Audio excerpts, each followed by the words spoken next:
Hello friends, welcome to our YouTube channel bay on science. और हम लोग discussion आज करेंगे भारत में संसाधन नियोजन, जो कि हम लोग का क्लास 10th भूगोल चैप्टर भारत के संसाधन एवं उपयोग चैप्टर से है। तो चलिए फ्रेंड्स, हम लोग अपना वीडियो शुरू करते हैं, जिसमें कि आज हम लोग पढ़ेंगे। इसके पिछले हम लोग संसाधन नियोजन के बारे में हम लोग पढ़ लिए हैं, और आज हम लोग पढ़ेंगे भारत में संसाधन नियोजन के बारे में। तो चलिए फ्रेंड्स, शुरू करते हैं। संसाधन नियोजन जो है एक जटिल प्रक्रिया है। इसके लिए आवश्यक क्रियाकलाप की आवश्यकता होती है। ये क्रियाकलाप संसाधन नियोजन के सोपान में होते हैं। इस सोपान के सहारे किसी देश के उपलब्ध संसाधन का सदुपयोग कर उस देश की उन्नति का मार्ग प्रशस्त किया जा सकता है। आगे है, संसाधन नियोजन के सोपानों को निम्नलिखित रूप में बांटकर अध्ययन किया जाता है। पहला है सोपान, मतलब एक तरह से भाग समझिए। देश के विभिन्न प्रदेशों में संसाधन की पहचान कराने के लिए सर्वेक्षण कराना। अब कौन सा प्रदेश में किस संसाधन है उसका सर्वेक्षण करना, मतलब कि उसको ढूंढना। ख है सर्वेक्षणोपरांत मानचित्र तैयार करना एवं संसाधनों का गुणात्मक एवं मात्रात्मक आधार पर मापन या आकलन करना। ग है संसाधन विकास योजनाओं को मूर्त रूप देने के लिए उपयुक्त प्रौद्योगिकी कौशल एवं संस्थागत नियोजन की रूपरेखा तैयार करना। घ है राष्ट्रीय विकास योजना एवं संसाधन विकास योजनाओं के मध्य समन्वय स्थापित करना। अब यहाँ पे इसको भी हम लोग देखते चलते हैं। ज्ञात कीजिए, बिहार राज्य में सामूहिक भागीदारी की सहायता से आपके आसपास में संसाधन विकास के कौन कौन कार्यक्रम चलाए जा रहे हैं। इसको क्रियाकलाप करने के लिए बुक में दिया है, इसको स्टूडेंट को खुद से ज्ञात करना है। आगे है, हमारे देश में स्वतंत्रता प्राप्ति के बाद से ही संसाधन नियोजन के लक्षित उद्देश्यों को हासिल करने का प्रयास किया जा रहा है। इस संदर्भ में भारत सरकार प्रथम पंचवर्षीय योजना से ही प्रयासरत है। किसी भी इकाई पर विकास हेतु संसाधन एवं आवश्यक शर्त है, किंतु प्रौद्योगिकी एवं संसाधनों में वांछित परिवर्तन के अभाव में केवल संसाधनों की उत्पत्ति से विकास संभव नहीं है।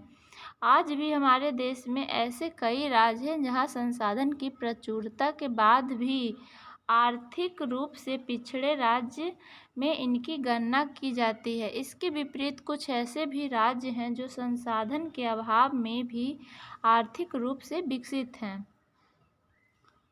आगे देखते हैं, संसाधनों का संरक्षण।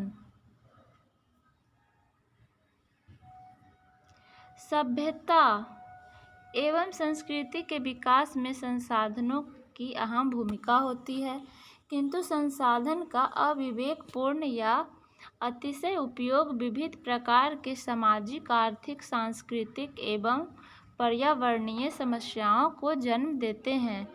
इन समस्याओं के समाधान हेतु विभिन्न स्तरों पर संरक्षण की आवश्यकता है। संसाधनों का नियोजित एवं विवेकपूर्ण उपयोग ही संरक्षण कहलाता है। प्राचीन काल से ही संसाधनों का संरक्षण समाज सुधारकों, नेताओं, चिंतकों एवं पर्यावरणीय विद के लिए एक चिंतनीय ज्वलंत प्रश्न जो है बन रहा है। इस संदर्भ में महान दार्शनिक एवं चिंतक महात्मा गांधी के विचार प्रासंगिक हैं।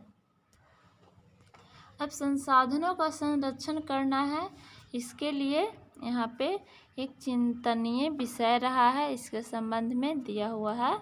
जो महात्मा गांधी का विचार है वो प्रासंगिक है, मतलब कि वो प्रशंसनीय है। क्रियाकलाप हम लोग देख लेते हैं। क्रियाकलाप दिया हुआ, ऐसे प्रदेशों को ज्ञात कीजिए जो संसाधन की दृष्टि से संपन्न एवं आर्थिक रूप से विपन्न है। इसके लिए अपने शिक्षक से भी मदद लें। मतलब कि संसाधन तो उसके पास है, लेकिन आर्थिक रूप से वो विपन्न है, मतलब कि आर्थिक रूप से उतना मजबूत नहीं है। देखते हैं आगे। हमारे पास पेट भरने के लिए बहुत कुछ है, लेकिन पेटी भरने के लिए नहीं। ये जो है महात्मा गांधी है कि हमारे पास तो पेट भरने के लिए बहुत कुछ है, लेकिन पेटी भरने के लिए नहीं है। मेघा पाटेकर का नर्मदा बचाओ अभियान, सुंदरलाल बहुगुणा का चिपको आंदोलन एवं संदीप पांडे द्वारा वर्षा जल संरक्षण कर कृषित भूमि का विस्तार संसाधन संरक्षण की दिशा में अत्यंत सराहनीय कदम है। गांधी जी जैसे कई चिंतकों का मानना है कि मानव का स्वार्थी और लालची प्रवृत्ति तथा आधुनिक तकनीक की विश्लेषणात्मक क्रियाकलाप संसाधन के तीव्रतम ह्रास के लिए मजबूर कर देता है। गांधी जी मशीन द्वारा उत्पादन के घोर विरोधी थे। वे बड़े जन समुदाय एवं उत्पादों के उत्पादन के समर्थक थे, जिससे एक बड़ी आबादी को बेरोजगारी जैसे सामाजिक कोढ़ से बचाया जा सके। उनका मानना था कि इस प्रक्रिया में श्रमिकों में कार्य दक्षता के विकास में वृद्धि होगी और संसाधनों के विदोहन पे भी विराम लग सकेगा। तो गांधी जी थे जो इसके समर्थक थे कि मशीन से उत्पादन नहीं किया जाए, क्योंकि मशीन से बहुत एक ही बार में बहुत ज़्यादा उत्पादन हो जाता है और बेरोजगारी भी बढ़ती है। इससे अच्छा है कि जो श्रमिकों के उनका मानना था कि इस प्रक्रिया में श्रमिकों की कार्य दक्षता के मतलब कि श्रमिकों से ही काम लिया जाए, इससे उनको भी बेरोजगार मिलेगा और संसाधनों का विदोहन पर भी विराम लगेगा, मतलब कि ज़्यादा संसाधन का दुरुपयोग नहीं होगा। यहाँ पे दिया हुआ है, इसको भी पढ़ लेते हैं। क्या आप जानते हैं मानव एवं तकनीक की सेचनात्मक दोहन प्रवृत्ति डाकुओं की अवस्था रोवर इकोनॉमी कहा जाता है। जो मानव जो तकनीकी का प्रयोग करता है, इसको सेचनात्मक दोहन प्रवृत्ति यानी कि डाकुओं की अर्थव्यवस्था कहा जाता है। मतलब कि एक तरह से हुआ कि जो मानव का तकनीकी है, कोई भी मानव तकनीक लाया, टेक्नोलॉजी लाया, जैसे कोई मशीन का आविष्कार हुआ, तो उसमें उससे जो काम होता है वो एक बार में ढेर सारा काम होता है, ढेर सारा उत्पादन होता है, इसीलिए इसको दोहन प्रवृत्ति कहा गया, डाकुओं की अर्थव्यवस्था कहा गया, रोवर्स इकोनॉमी कहा गया। आगे देखते हैं हम लोग। संसाधन के संरक्षण हेतु अंतर्राष्ट्रीय स्तर पर अनेक सम्मेलन हुए। सर्वप्रथम 1968 ईस्वी में क्लब ऑफ रोम ने इसकी वकालत की थी। 1974 ईस्वी में सुमशेर की पुस्तक स्मॉल इज ब्यूटीफुल में इससे संबंधित गांधी जी के विचार प्रकाशित हुए। वंडरलैंड आयोजन द्वारा प्रस्तुत 1987 का प्रतिवेदन भी संसाधन संरक्षण के संबंध में विश्व जगत की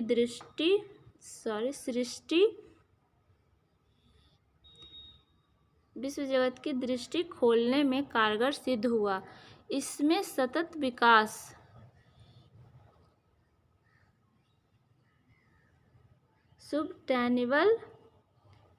सस्टेनेबल डेवलपमेंट की संकल्पना के साथ साथ संसाधन संरक्षण पर बल दिया गया। इसी रिपोर्ट को बाद में हमारा साझा भविष्य, आवर कॉमन फ्यूचर शीर्षक से भी दस्तावेज प्रकाशित किया गया।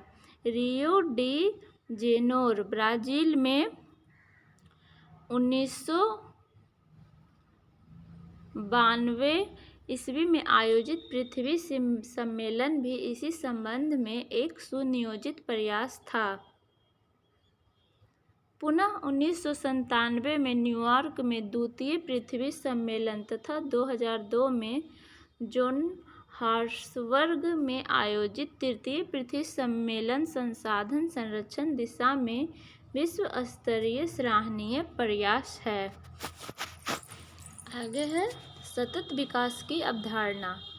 संसाधन मनुष्य के जीविका का आधार है। जीवन की गुणवत्ता बनाए रखने के लिए संसाधनों के सतत विकास की अवधारणा अत्यावश्यक है। संसाधन प्रकृति प्रदत्त उपहार की अवधारणा के कारण मानव ने इतना अंधाधुंध दोहन किया है, जिसके कारण पर्यावरणीय समस्याएं भी उत्पन्न हो गई है।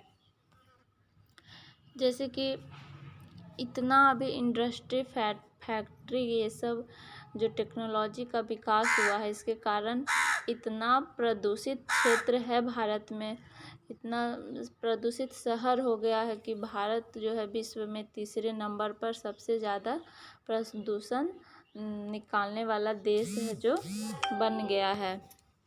इससे क्या हो रहा है, हम लोग का ग्लोबल वार्मिंग बढ़ रहा है